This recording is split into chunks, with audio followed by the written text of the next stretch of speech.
Transformers Legacy United Voyager class Tarn.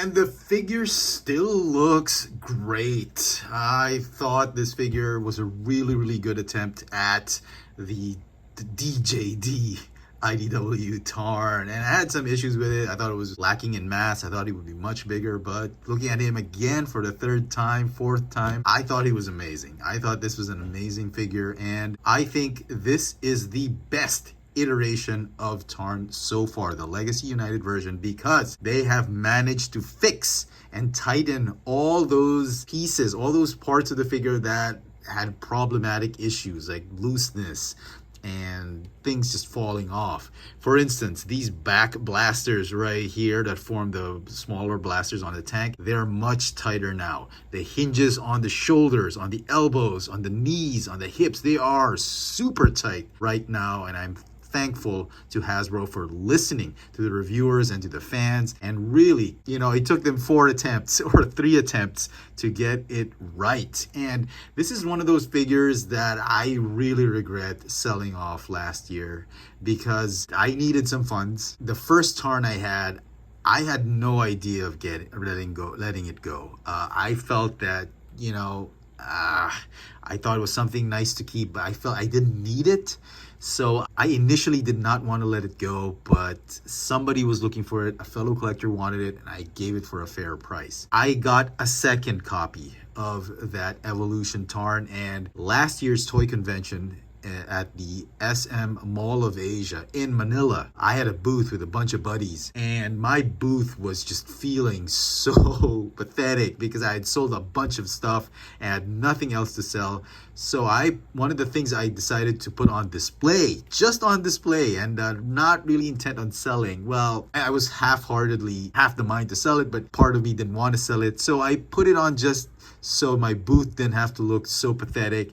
I priced it at like $60. I figured at that price, no one in his right mind would buy it. I get to keep the figure and have a nice display till the convention finished. Somebody asked for it and was willing to pay $60, and he says, I'm taking it, and I could not turn him down, so I had to let it go. Then I got the 4-pack Tarn. I thought that was a very good figure, but I ended up selling the rest of the figures in the pack and didn't feel right just keeping him, and I kind of needed funds at that point in time. And like I said, another collector was interested in it, and I said, okay, why not? I helped out the fellow collector, gave it for a good price, and this is my 4th Tarn. Hopefully this guy is staying in my collection. Hopefully I don't have to let him go, because this is by far the best one. Super tight, really happy with it.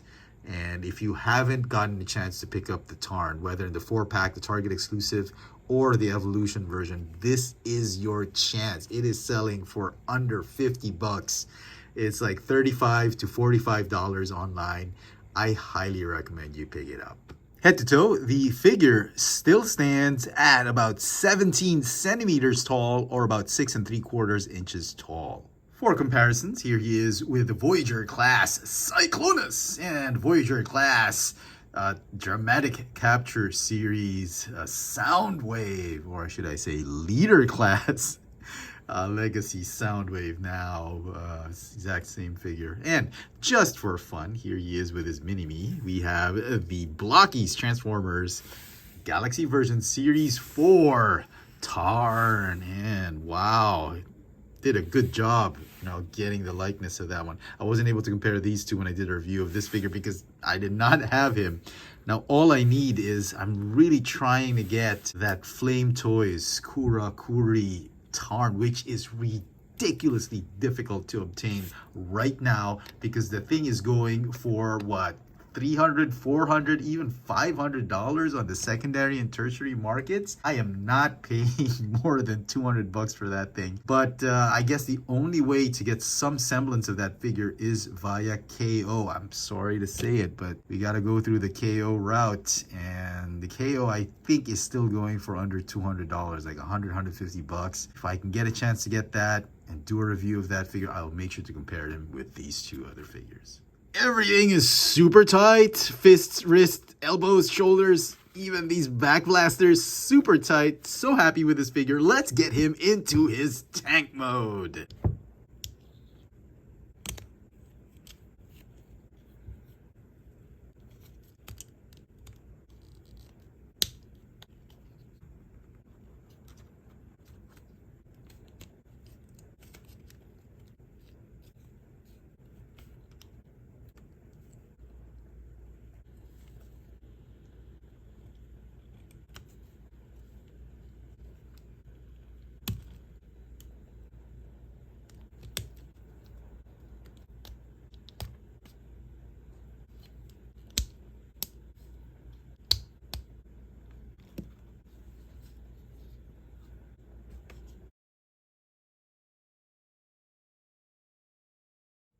And here he is in tank mode. It still looks okay. It still looks good. Just wished they'd put some wheels on it. I'm pretty sure they'll redo this mode, revisit it years from now. They'll add some wheels to make the playability even better. And so some final thoughts on this Legacy United Voyager class Tarn. I think it's still a solid figure. If you guys missed out on the first version of this mold for the Legacy Evolution line, as well as the second version in the Target exclusive 4-pack, this is your chance to finally pick up this figure. I hear stocks are not in scarcity.